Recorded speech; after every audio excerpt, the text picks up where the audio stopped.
அதோடைய நிலைமை வேறையா இருந்திருக்கும். உண்மைதானே? நமது நிர்வாகிகள்லாம் ஒன்றாக பணியாற்றுவதற்கு தோழமை கட்சி அன்றைக்கு போட்டியிட்ட போது சரியான முன்னெடுப்பு செய்யல. இப்ப நம்ம நிக்கிறோம். இங்க பாஜகவுடைய பொறுப்பாளர் மாவட்ட தலைவர் பேசுறாரு, உங்க வேட்பாளரை நாங்க வெற்றி பெற்றதும் அவரை அமைச்சராக்குவதற்காக எங்கள் தலைமையிடம் சொல்லுவோங்கிற அளவுக்கு அம்மா மக்கள் முன்னேற்ற கழகமும் பாரதிய ஜனதா கட்சியும் இன்றைக்கு ஒரு இடைபெரியா கட்சிகளாக இன்றைக்கு இணைந்திருக்கிறோம். இயற்கையா நடந்தது இது. ஒண்ணு ஏதோ நானும் திரு அண்ணாமலை அவர்களும் நட்போடு பழகி கூட்டணி அமைத்ததால் மாத்திரமல்ல, இது கீழிருந்து மேல் வரை இயற்கையாக உருவான கூட்டணி. காரணம், பாரதிய ஜனதா கட்சி பழனிசாமியின் ஆட்சி, அது அம்மாவுடைய ஆட்சின்னு காப்பாத்தி கொடுத்தாங்க.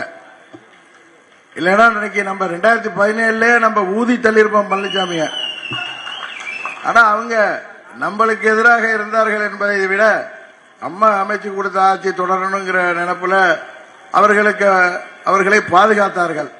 ஆனா பழனிசாமி முதல்வராக்கிய நமக்கும் துரோகம், நம்ம கட்சி விட்டு நிற்கிறாரு.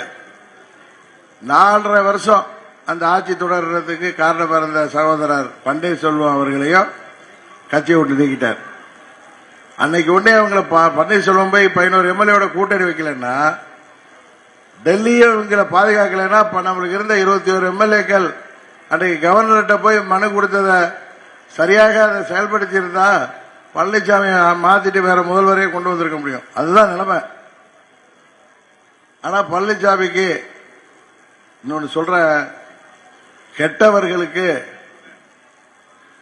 யோகம் வர்ற போறதான் இருக்கும், நல்லவர்களுக்கு சோதனைகள் வந்தது போல்தான் இருக்கும். ஆனா கெட்டவர்களுக்கு வருகின்ற, அரக்கர்களுக்கு வருகின்ற யோகம் சிறிது காலம், அந்த யோகமே அவர்களை வீழ்த்திவிடும். நான் பார்த்திருக்கோம்.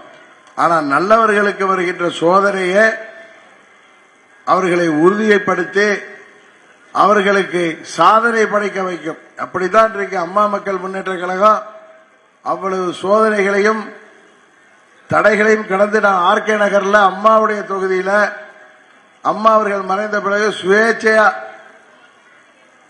யாருடைய ஆதரவும் இல்லாமல், கட்சியின் பெயரும் கிடையாது, நல்லா உங்களுக்கு ஞாபகம் இருக்கும், 2017 நவம்பர் 23 தேர்தல் ஆணையம் தீர்ப்பு சொல்லுது, அதிக எண்ணிக்கையில் பழனிசாமி அவர்களோட கையில சட்டமன்ற உறுப்பினர்கள், நாடாளுமன்ற உறுப்பினர்கள், பொதுக்குழு உறுப்பினர்கள் அவர் கையகப்படுத்தி வச்சிருக்கிறதுனால அவருக்கு தான் கட்சி, அவருக்கு தான் ரெட்டையில, மதுசூதனுக்கு தான் ரெட்டையிலன்னு கொடுத்தாங்க. தண்ணி வேடிக்கை வேடிக்கை பார்த்து நிற்கிறான் மிலிட்டரி. சாப்பிடலையா? நல்ல பையன் திருப்பங்களும் மிலிட்டரி சர்வீஸ்ல ரிட்டையர் ஆகி எண்ணிட்ட மாட்டிக்கிட்டான். ஒன்னும் வேலைக்கெல்லாம் இல்ல, என் மேல உள்ள பிரியத்துல எங்க போனாலும் கூட வந்துருவாங்க.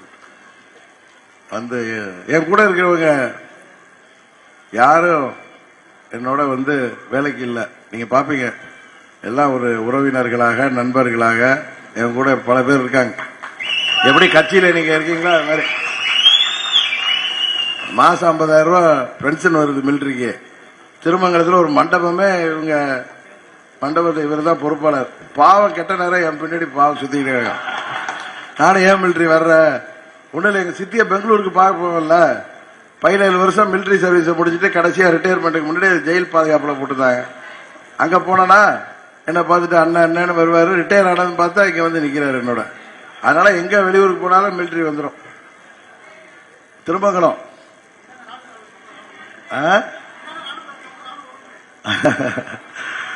எதுக்கு சொல்ல வந்தேன்னா, அப்ப ஆர்கே நகர் தேர்தலுக்கு போனப்ப நம்ம எல்லாம் நிராயுதபாணி, கட்சி பேர் கிடையாது.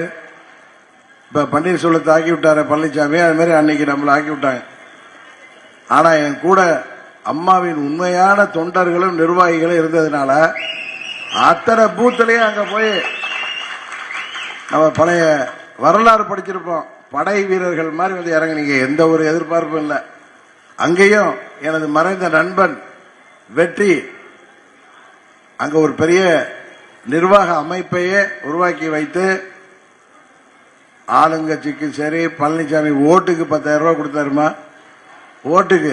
அங்க உள்ள மக்கள் ஏழை எளிய மக்கள், தினக்கூலிகள் தான் 90%. காலம்பரை வேலைக்கு போயிட்டு சாயங்காலம் வந்தாதான் அவங்க வீட்டில் அடுப்பறியும். 500 ரூபாய் சம்பளம் வாங்கினா. அதே மாதிரி அங்க வாழ்ந்த மீனவ மக்கள் கடலுக்கு போனாதான் வருமானம். ஆனா அவங்களுக்கு ஓட்டுக்கு 10,000 ரூபாய் கொடுத்து கூட யாரும் மனசு மாறாம உங்கள் வீட்டு பிள்ளையாகிய என்னை மாபெரும் வெற்றி பெற செய்தார்கள். தேர்தல் முடிஞ்சதும் போய் கேட்டேன், நன்றி சொல்றப்ப, என்னம்மா நீங்க எல்லாம் ஓட்டுக்கு பணம் கொடுத்தாங்களே, உங்க வீட்டுல எத்தனை பேரு? 5 பேரு. எவ்வளவு ஓட்டுக்கு பணம் கொடுத்தாங்க? 50,000.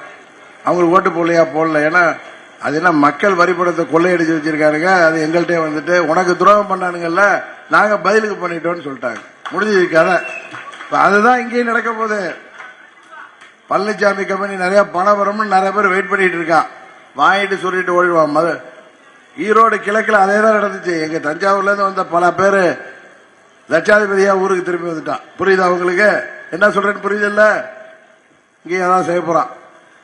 பணத்தை வைத்துக் கொண்டு ரெட்டைலையை காமிச்சு மக்களை ஏமாத்தலான்னு பழனிசாமி கம்பெனி நினைக்குது. அது இன்னும் வருங்காலத்தில் நினைக்காது. ரெட்டைலை காப்பாற்றப்பட்டு அம்மாவின் உண்மையான தொண்டர்கள் கையில நானும் சகோதரர் ஓபிஎஸ் அவர்களும் கொடுப்பதற்காகத்தான் பணியாற்றி கொண்டிருக்கோம்.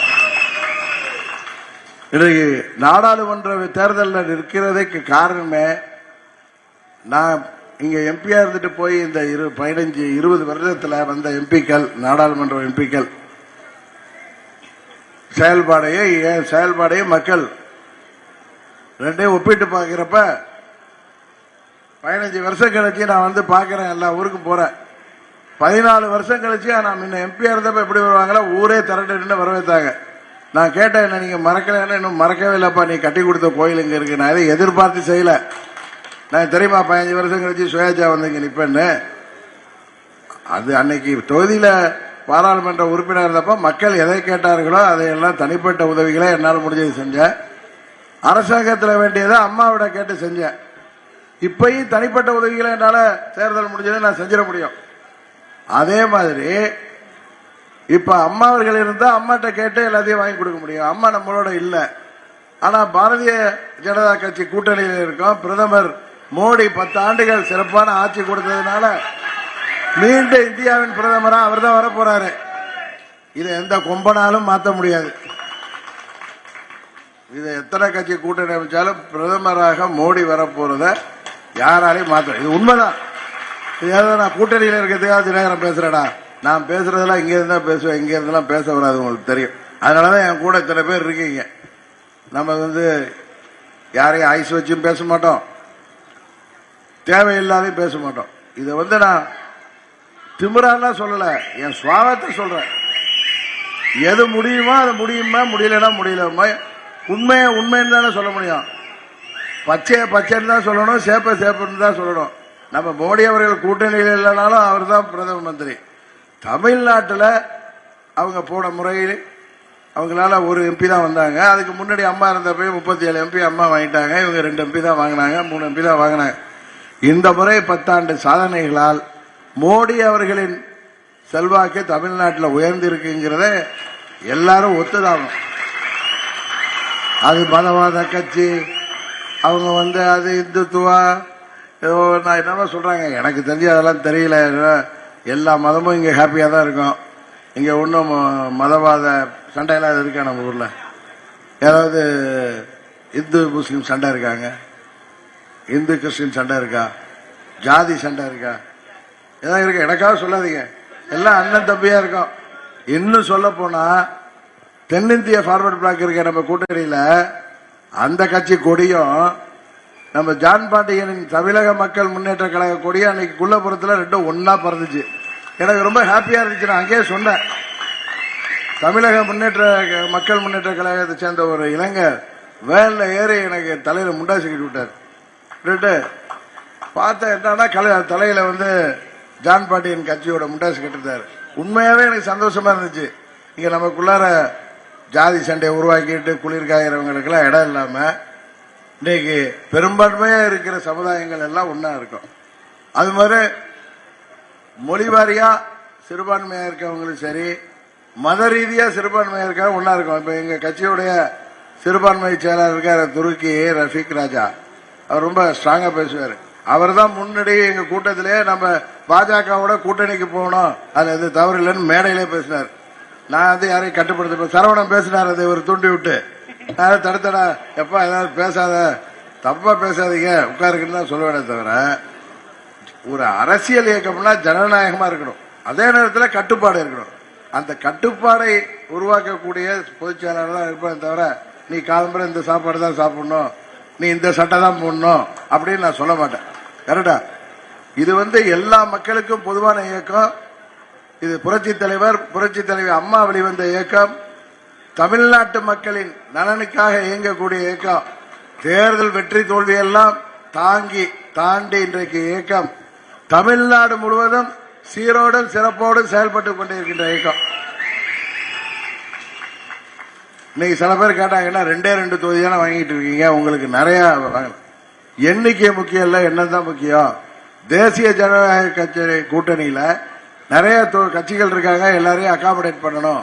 ஏன்னா நான் 89 தேர்தல், 91, 96, 2001, 2006, 2011 வரைக்கும் பல பொது தேர்தல்களில் அம்மா அவர்கள் கூட்டணிகளுக்கு இந்த இடஒதுக்கீடு சீட்டு ஒதுக்கீடு செய்யறப்ப எவ்வளவு அதுல உள்ள தர்ம சங்கடம், எவ்வளவு கஷ்டத்தை எல்லாம் நான் கூட இருந்து பார்த்தவன். அதனாலதான் நம்மால பாரதிய ஜனதா கட்சி ஒரு பெரிய கூட்டணி அமைக்கணும், அதுல பாமக வரணும், இன்னொரு கட்சி வரல அந்த கட்சி வரணும், இன்றைக்கு இருக்கிற கட்சிகள் எல்லாம் வரணும், அவர்களுக்கு எல்லாம் நிறைவா சீட்டு கிடைச்சி 40 தொகுதிகளிலும் இந்த கூட்டணி வெற்றி பெறணும் அப்படிங்கிற ஒரே காரணத்திற்காக நான் வந்து எனக்கு அவங்க கொடுத்த எண்ணிக்கை வேற. நான் 2 போதுன்னு முடிவெடுத்தா 1 போதுன்னு சொன்னத பாருங்க. ஒரு நிலைமை ஒரு ஆளு என்னமோ படை எலிப்படைன்னு ஒரு ஆள் வச்சுக்கிட்டு திமுகவுக்கு போய் சேரணும், அதுக்கு பரிதாபமா இருந்துச்சு. ஒரு தொகுதி கூட வேணான்னு திரு அண்ணாமலை சொன்னேன். கேளுங்க, அவங்க கட்சி எங்களுடைய எண்ணம் அம்மா மக்கள் முன்னேற்ற கழகம் பாராளுமன்ற தேர்தலில் நின்று வெற்றி பெறுவதை தாண்டி தேசிய ஜனநாயக கூட்டணி தமிழ்நாட்டில் மாபெரும் வெற்றி பெறணும். இங்க இந்த போதை மருந்து வியாபாரம் செய்கிற கட்சி கூட்டணிக்கு தோல்வியை தரணும், துரோக கூட்டணி தோல்வி பெறணும். இனி தமிழ்நாட்டு அரசியல்ல எந்த ஒரு அரசியல்வாதியும் துரோகம் செய்யவே அஞ்சணும். அதே மாதிரி ஒரு பலத்தாடிய பழனிசாமி துரோக கூட்டத்துக்கு கொடுக்கணும். நம்ம சட்டமன்ற பொது தேர்தல் அப்ப தேவையான தொகுதிகளை கேட்டு வாங்கிக்கலாம். நம்ம ஒரு மாநில கட்சி, நமக்கு முக்கியம் சட்டமன்ற பொது தேர்தல். அப்பொழுது திரு அண்ணாமலை அவர்களிடம் பாரதிய கட்சி தலைவரிடம் பேசி எங்களுக்கு நமது செல்வாக்கு என்னங்கிறது அவங்களுக்கும் தெரியும். எங்கெல்லாம் நம்ம வேட்பாளர் நிறுத்த முடியும், எங்கெல்லாம் நல்ல வேட்பாளர் இருக்காங்க. இன்னொன்னு நம்ம கட்சிக்கு உள்ள ஒரு பெருமை என்னன்னா தமிழ்நாடு முழுவதும் நமது இயக்கம் இருக்கு. சென்னையா இருக்கட்டும், கிருஷ்ணகிரியா இருக்கட்டும், தருமபுரியா இருக்கட்டும், அங்க பொள்ளாச்சியா இருக்கட்டும், கன்னியாகுமரி வரைக்கும் நமக்கு அமைப்பு இருக்கு. எல்லா இடத்திலும் சிறந்த வேட்பாளர்கள் இருக்கிறாங்க. நாம் எல்லா இடங்களிலும் போட்டியிடுவதற்கு அன்றைக்கு தேவையான இன்றைக்கு விட்டு கொடுத்து அன்றைக்கு நாம் சீட்டுகளை பெற்றுக் கொள்ளலாம். விட்டு கொடுத்தவன் இன்றைக்கு கெட்டு போவதில்லை. கரெக்டா இல்லையா? அதுபோல ஒரு நல்ல எண்ணத்துல ஒரு தொலைநோக்கு பார்வையில நமது கூட்டணி வெற்றி பெறணும்னு சொல்லிட்டு நான் ஒரு சீட்டு போகுதுன்னு சொன்னேன். அது பாவம், அவர் நிலைமை ஒன்னும் ஆகலைங்க.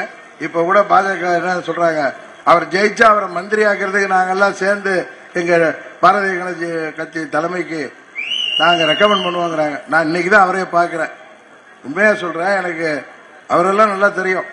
நம்ம பெரிய குளத்துக்காரரு, நம்ம பாலா அவர்கள்லாம் நல்லா தெரியும். ஒரு 4-5 நாள் பழகிட்டேன். இவர் இன்னைக்கு தான் பாக்குறேன். அவர் பேர் என்ன? மாவட்ட ராஜசிம்மனை இன்னைக்குதான் மேடையில பாக்குறேன். அவர் உணர்வா சொல்றார் கூட்டணி தர்மத்தை. நான் இந்த கூட்டணிக்காக எவ்வளவு தூரம் நான் எல்லாரும் வர வேண்டும் என்று நினைத்தேன் என்பதை அவர் உணர்ந்து சொல்கிறார். அதுபோல எதையும் மனதில் உள்ளதை வெளிப்படையாக தைரியமாக சொல்லக்கூடிய எண்ணமுடையவன் டிடிவி தினகரன். எதிர்பார்ப்பும் இல்லை என்பதும் உங்களுக்கு தெரியும். அதனாலதான் நான் உண்மையா சொல்றேன், சோழவந்தான் தொகுதி மக்களுக்கு டிடிவி தினகரனின் செயல்பாடு நன்றாக தெரியும். நான் முசலம்பட்டி தொகுதியில பாதி தொகுதி எனக்கு பழைய பெரிய குள தொகுதி. மீதி பாதையும் எனக்கு நல்லா பழக்கப்பட்ட இடம். சோழவந்தான் ஒண்டி தான் ஒரு பாராளுமன்ற வேட்பாளரா புதிய பகுதி. அதை நாளைக்கே நாளைய மறுநாளும் தொகுதி முழுவதும் நான் வந்து செல்ல போறேன். அதை தொடர்ந்து நான் 1ஆம் தேதியிலிருந்து கூட்டணி கட்சிகளுக்கு வாக்கு சேகரிக்க வேண்டிய கடமை இருப்பதால் 1லிருந்து 9 வரைக்கும் வெளியூர் போயிட்டே வருவேன்.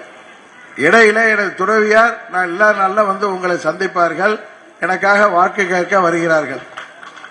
நமது பொறுப்பாளர்கள் இங்கே இருக்கிறார்கள், கூட்டணி கட்சியை சேர்ந்த நிர்வாகிகள் இருக்கிறார்கள்.